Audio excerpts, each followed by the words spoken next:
প্রধানমন্ত্রী যেহেতু নেই সিটে, ওনাকে আমি অনুরোধ করব ওনার সমস্ত মন্ত্রীবর্গদেরকে যেন উনি নির্দেশ দেয় আমরা বিমাতা সুলভ আচরণ যেন কোনো মন্ত্রী আমাদের সহিত না করে, কারণ জনগণ আমাদেরকে পাঠিয়েছে এইখানে কাজ করার জন্য। আমরা জনগণের পক্ষে কাজ করতে যাব, আমরা নিজের জন্য কোনো কাজ করতে যাব না। তাই সরকারি দলের মতো আমরা যে স্বতন্ত্র 7 জন হয়েছি বা 6 জন যাই, তাদেরকে যেন সমমূল্যায়ন করেন।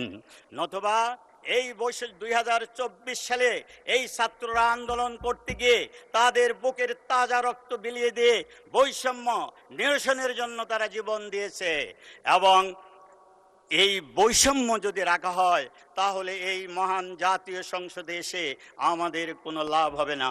মাননীয় স্পিকার, আপনার মাধ্যমে আমি যেই ছাত্ররা শুধু বৈষম্য নয় এবং মেধাভিত্তিক জন্য তারা আন্দোলন করেছে, তারা বুকের তাজা রক্ত বিলিয়ে দিয়েছে, তাদের প্রতি স্মরণ করি, এবং যারা বেঁচে আছেন তাদেরকে যেন সরকারিভাবে চিকিৎসা করে তারা যেন দ্রুত আরোগ্য লাভ করতে পারে, এই জন্য আমি তাদেরকে প্রতি যেন সরকারি দল যেন দেখে, এই জন্য তাদেরকে আমি বলছি।